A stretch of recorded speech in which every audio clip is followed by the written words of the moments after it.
साधु संत के तुम रखवाले असुर निकंदन राम दुलारे। साधु संत के तुम रखवाले એટલે સાધુ કોને કેવો? પાછો અહીંયા આવીને ઊભું રહે. સાધુની વ્યાખ્યા શું? નાના કે માથે જટા રાખી હોય, લાંબી દાઢી હોય, એને આપણે સાધુ ગણીએ. એટલે હું જટાનો વિરોધી નથી, પણ એટલામાં સાધુ ન થાવ. એ તો વેહ થયો. પછી કોઈ ધોળા પહેરે, કોઈ ભગવા પહેરે, કોઈ કાળા પહેરે, કોઈ આવું કરે. એટલામાં સાધુની વ્યાખ્યા કયો? સરળ સ્વભાવ ન મન કુટિલાય, જાકો સંતોષ સદા મનમાં. આ જોવા જઈએ ને, જસ અપજસ ને કોઈ પડી ના હોય. આ ગુણો એનામાં હોય ને, એ બધાય સાધુ જ છે. સાધુની વ્યાખ્યા જુદી નથી. પછી ભલે વેહ બદલો હોય, પણ સ્વભાવમાં વર્તનમાં ફેર ન હોય અને વાણીમાં ફેર ના હોય તો એ સાધુ કહેવાતો નથી. આ તો સરળ સ્વભાવ હોય, અંદર હોય એવો બહાર હોય, બહાર હોય એવો અંદર હોય. અટાણે તો કેવું છે, હાવ જુદો ભાવ જુદો, અંદરથી હાવ જુદો. એટલે એવાને હનુમાનજી રક્ષા ન કરે, પછી આપણે કહીએ કે તું રક્ષા કર. હા, એક દડો તો મંદિરે હનુમાનને મંદિરે ઉભો 10 લાખની લોટરી લગાડી દે, એક ડબ્બો તેલ ચડાવું તો વાહે ઉભો તો ને એની આમ એ કે કેમ ભાઈ? તો કે 10 લાખ એની પાસે હોત તો એ હોજ ભરાવીને ધુબાકા નો મારે, તને 10 લાખ આપે તો તું ડબ્બો દે. હનુમાન પાસે માગું તો એવું માગું કે મારા રામ સુધી લઈ જાય. કળિયુગમાં હનુમાનની ઉપાસના, આરાધના, સાધના એટલા માટે છે કે એ રામ દુલારે છે. આપણે કોઈ પણ અરજી પહોંચાડવી હોય ને તો હનુમાનના ચરણમાં મૂકી દે, એટલે પહોંચાડી દે. પણ સાચા હૃદયથી, સાચી શ્રદ્ધાથી અને કપટ વિના. આપણે તો કેવું છે, છળ કપટ અને ધર્મ આધાર, પાપ અને પુણ્ય આ બધું મૂકવાને બદલે લહણ ને ડુંગળી મેળ દીધી અને ઓલું બધું રાખ્યું. લસણ અને ડુંગળી એ કોને ન ખાવી અને શા માટે ન ખાવી એનું પણ આયુર્વેદમાં વિવરણ આપેલું છે. બેઠાડું જીવન વાળાને હજમ ન થાય, પણ ખેતરમાં મહેનત કરવા વાળો હોય ને એને તો લસણ ડુંગળી જોઈએ. લસણ વાળી ચટણી ન ખાય તો એનામાં સ્ફૂર્તિ ન આવે.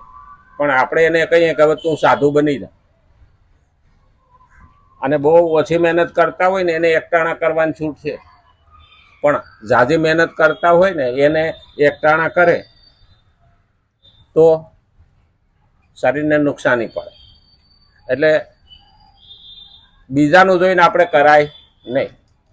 એટલે કીધું સમય, દેશ, કાળ અને વાતાવરણ અનુસાર કરવું. હા, શ્રાવણ મહિનામાં એકટાણા કરીએ તો વાંધો નહીં, કે શ્રાવણ મહિનામાં 30 દાડા વરસાદની હેલી હોય તો આપણી જઠરાગ્નિ મંદ પડી જાય, સૂર્ય દેખાય નહીં, એટલે આપણા શરીરમાં ફેરફાર થતા હોય તો એક ટાઈમ ખાવ તો બહુ થઈ ગયું. કારણ કે આપણે ખેતી પ્રધાન દેશ છીએ. એટલે આપણે તો ખેતરમાં વાવણી વખતે કામ હોય, નેંદામણ વખતે કામ હોય અને લણણી વખતે કામ હોય. દિવાળી પછી વચ્ચેનો કાળ એવો છે કે બેહી રહેવાનો હોય 2-3 મહિના. પેલા નવરા બેઠા ભજન કીર્તન પૂજા પાઠ આવું કરતા, હવે નવરા બેઠા પતો કૂટે. હાલો કે હા, ધીમી ક્યારે છે આપણે ગઈ ને ત્યાંથી હવે પતો લઈને બેસી જાય શેઠ ભાદરવી અમા સુધી આમના હાલ છે. હા, કેટલા હાર્યા ને કેટલા જીતા. અલે એ રમવા વાળા જો જીતા હોત તો કોઈ ધંધો કરત ખરા? રમાડવા વાળો જીતે, બાકી રમવા વાળો ન જીતે. અને એટલે ધ્યાન રાખવાનું, આ 5 શકો વાળા તો કેટલાય નવરા થઈ ગયા. લોટરી, 5 શકો આ બધું છે ને એ આપણે કેવું છે, 1 રૂપિયામાં લાખ રૂપિયો લેવા વાળા. આ જેને મફતનું જોતું હોય ને, 1 રૂપિયામાં ઝાઝુ જોતું હોય ને એ આમાં પડે. મને તો એક ભાઈ આવ્યો હતો કે 10 કરોડની લોટરી છે, કે લઈ લો, 250 રૂપિયા ટિકિટ છે. મેં કીધું મને ના લાગે 10 કરોડ લાગતા છે. મને કે 250 રૂપિયા લઈ લ્યો ને. કે કે તારી પાસે તું જ રાખીને મને કામ દે. મને કે તમારા ભાગમાં હોય ને આવી જાય. મને કે 7મું ઇનામ 10 લાખનું છે, એ તો લાગશે જ. પેલું ઇનામ ન લાગે કાંઈ નહીં. હું કહું 10 લાખ ન લાગે. સુટકેસ લઈને આવ્યો, અપ ટુ ડેટ થઈને આવે, ટાઈ બાઈ બાંધી હોય ને આપણને એમ લાગે મોટા ઓફિસર આવે. બહુ સમજાવ્યું. મેં કીધું મને જો 10 કરોડની લોટરી લાગવાની હોય તો હું આ અર્બુદાનગરમાં જઈને અહીં રહેતો હો, નવરંગપુરામાં કોક શેઠિયા ત્યાં નો સીધો કરોડપતિ થઈ જાઉં, ત્યાં નો જન્મ જ કહું. મારા ભાગ્યમાં જ નથી.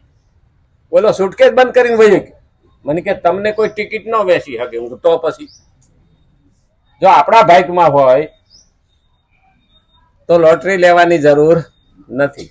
અને જો લોટરી જ આપણા ભાગ્યમાં હોય તો કોઈક શેઠિયાને ત્યાં કરોડપતિને ત્યાં આપણો જન્મ ન થાય. આમાં તો ભગવાને કહ્યું છે સૂચિ નામ શ્રીમતાંગે હે. આમાં ભગવાને કહ્યું છે ભગવદ્ ગીતામાં કે તું ભક્તિ કરતા કરતા, સત્કર્મ કરતા કરતા અને જ્ઞાન લેતા લેતા તું જો મરીશ તો હું તને શ્રીમંતને ત્યાં ઘેરે જન્મ આપીશ. તો આપણે તો બીજે ક્યાંય નહીં, આ ભાવમાં તો ઠીક છે, આવતે ભાઈ ભાતું ભેગું કરી. અને એટલે જ આપણે ભક્તિમાં પડ્યા. અને કોઈ ગાંડા કહેતું હોય તો પેલા સાંભળી લેવાનું, પછી આગળ વધવા. એટલે શ્રીમદ ભગવદ્ ગીતા 3જો અધ્યાય 34મો શ્લોક આપણે જોઈએ. આ કળિયુગમાં કેવું કર્મ કરવું એ હનુમાન પાસેથી શીખવાનું. અને અહીંયા ભગવાન કે કેવો સ્વભાવ રાખવાનો કળિયુગમાં, એ આમાંથી એક એક શબ્દ આપણને શીખડાવ્યા. જોકે સાધકના કર્તવ્ય પાલનનું ક્ષેત્ર સીમિત જ હોય છે. આપણું કર્તવ્ય પાલનનું ક્ષેત્ર કેટલું સીમિત હોય. આપણે 5 માણાના કુટુંબમાં રહીએ કે 25 માણાના કુટુંબમાં રહીએ, એવા સમાજમાં રહીએ, એવા ફળિયામાં રહીએ, એવી સોસાયટીમાં રહીએ કે એવા વાતાવરણમાં રહીએ, એટલે આપણું સીમિત છે, વિશાળ નથી. આપણે નહીં કહેતા ઘણા કે ભાઈ એને બહુ જાદુ જ્ઞાન નથી, અને બહુ દેશી ભાષામાં કેવું હોય તો કૂવાનો ડેડકો, એને બહારની દુનિયા ખબર નથી. આપણી માં સીમિત છે. તો પણ તેમાં જેની સાથે તેવો વ્યવહાર થાય છે તેઓમાં તે સુખીને જોઈને સુખી તેમજ દુઃખીને જોઈને દુઃખી થાય છે. હવે એમાંથી ઊંધું થઈ ગયું છે અત્યારે તો. નહીતર સુખીને જોઈને સુખી થાય. આજુબાજુ આપણે જોઈએ ને ના બાજુ બરોબર સારું. આવું જ ભગવાન એના કાયમ દિવસો સારા આપે. અને આપણે મોઢેથી એમ નહીં કરે તારું નખો જ જાય, એટલે ભાઈ એનું તો નહીં જાય પણ ખાડો ખોદે પડે. બીજાનું ખરાબ ઈચ્છતા પહેલા આપણું ખરાબ થશે એ ધ્યાન રાખ. એટલે છે બીજાના દુઃખે દુઃખી થવું અને બીજાના સુખે સુખી થવું, આ ભગવદ્ ગીતાનો સિદ્ધાંત છે. અને આપણો સિદ્ધાંત ઊંધો થઈ ગયો છે. બીજો દુઃખી થાય ને આપણે રાજી થાય. હા, મારો બેટો કે બહુ ફદકે થઈ ગયો પડ્યો ને, પાછા બીજા નહીં કે જોયું ફૂલી ચકલી ફૂલે કે સડી હતી, એમાં રાજી થવામાં મજા નથી. અરે રે બાપડાને ક્યાં તકલીફ આવે. આપણી અંદરથી જ્યારે વેદના થાય ને ત્યારે માની લેવાનું કે આપણી હારે ભગવાન છે. પદાર્થ, શરીર, ઇન્દ્રિય, મન, બુદ્ધિ વગેરેને જે પોતાની નથી માનતો તે જ બીજાઓના સુખમાં સુખી તેમજ બીજાના દુઃખમાં દુઃખી થઈ શકે. આ શરીર, ઇન્દ્રિય, મન અને બુદ્ધિ આ તો ભગવાને આપેલા છે. બુદ્ધિ આપણી પાસે એમનેમ નથી આવી. હા, ભલે ગણપતિ બુદ્ધિનો દાતા છે અને ભોળાનાથ જ્ઞાનનો દેવતા છે, પણ બુદ્ધિ તો ભગવાને આપણને મોકલી છે, આપી છે. જા બેટા, આ બુદ્ધિ આપણને શરીર, ઇન્દ્રિય, મન, બુદ્ધિ આ ભગવાને આપણને આપી છે. એટલે આપણા કરીને બેસી જાય તો હાલે નહીં. આ ઇન્દ્રિયો ભગવાને એમાં પ્રાણ ન પૂર્યો, શક્તિ ના આપી હોય તો હાથ પણ ઊંચો કરવો મુશ્કેલ છે. એટલે તો આપણે કહીએ ને કે પ્રભુની ઈચ્છા વિના રૂવાટું પણ ફરકે નહીં. આમાંથી જતો રહ્યો તો રામ બોલો ભાઈ, પછી રૂવાટું હું અને કાપી નાખો તો ખબર ના પડે.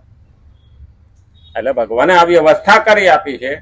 પદાર્થ, આ જે વસ્તુઓ આપણે કમાઈએ છીએ ને એમાં પ્રભુની કૃપા પહેલી છે.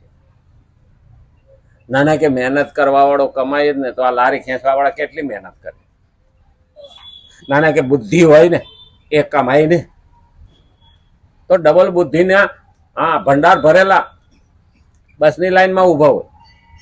અરે એ કે ડબલ ડિગ્રી વાળો કમાય ને, અલા એ કરોડ અબજોપતિની ત્યાં નોકરી કરે. આમાં ધીરુભાઈ અંબાણી 10 ભણેલો, 10 પાસ કર્યું કે નહીં કોણ ખબર, પણ અબજોપતિ થયો ને. તો પહેલી કૃપા પ્રભુની, બીજી કૃપા આપણા સત્કર્મની, ગયા જન્મના, ત્રીજી કૃપા મહેનતની. પુરુષાર્થ વિના પ્રારબ્ધ પાંગળું છે. પ્રારબ્ધ એટલે ભાગ્ય. મહેનત ના કરીએ ને તો ભાગ્ય પણ ખુલતું નથી. એટલે પહેલી પ્રભુની, બીજી ભાગ્યની, અને ત્રીજી આપણી મહેનતની, અને ચોથી આપણી આવડત અને બુદ્ધિની. આ 4-5 વસ્તુ ભેગી થાય ને ત્યારે આપણે આગળ જતા હોઈએ છીએ. પણ છતાં પણ આપણે ખાલી શું કહીએ છીએ, આપણી આવડત છે. રામકૃષ્ણ પરમહંસ સ્વામી વિવેકાનંદના ગુરુ, એના એક યજમાને કહ્યું હતું કે મેં ગ્રંથ 10 વર્ષ સુધી મહેનત કરીને લખ્યો છે, તમારા હાથે મારે આગળ વધારવો છે, તો તમારા પવિત્ર હાથમાં હું ગ્રંથ આપી, મારી કલમે લખેલો છે, અને પછી હું છપાવીશ. એટલે કાયમ એ લખતા અને એ પાનાનો થપ્પો કર્યો, એ ગુરુજીના ચરણમાં ધર્યો. રામકૃષ્ણ પરમહંસ તે ભેગા સ્વામી વિવેકાનંદ ગયા હતા. શિષ્ય એનું તો કે લઈને નરેન્દ્ર જોઈ લે, કે આપણે સ્વામી વિવેકાનંદ કહીએ છીએ પણ એનું નામ નરેન્દ્ર, જોઈ લે કે આ ગ્રંથ. એટલે ગુરુજી અને યજમાન બંને વાતો કરતા હતા, પણ ઓલો ભાઈ જોવે કે આ તો પાના ફેરવે જાય છે, કઈ વાંચતો તો છે નહીં, પાના ફેરવે જાય. સ્વામી વિવેકાનંદ પાના ફેરવે, એને 15 મિનિટમાં આખું ગ્રંથના પાના ફેરવી નહીં. એ કે બહુ સરસ લખ્યું. બોલો કે કપાળ સરસ લખ્યું, એક લીટી તો વાંચી નથી.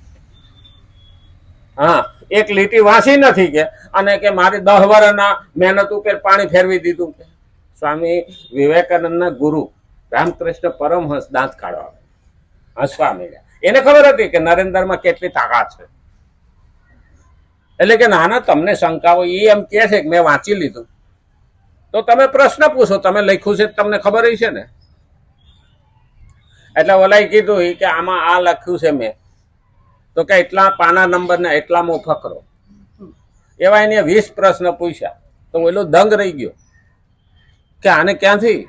એટલે ગુરુએ સ્વામી વિવેકાનંદની હાજરીમાં એના વખાણ કરી નાખ્યા.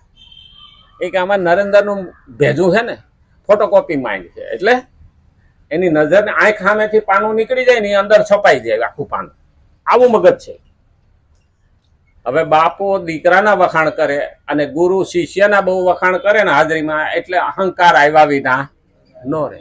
સ્વામી વિવેકાનંદમાં અહંકાર આવી ગયો. જોયું, આપણા જેવો કોઈ બુદ્ધિવાળો નથી.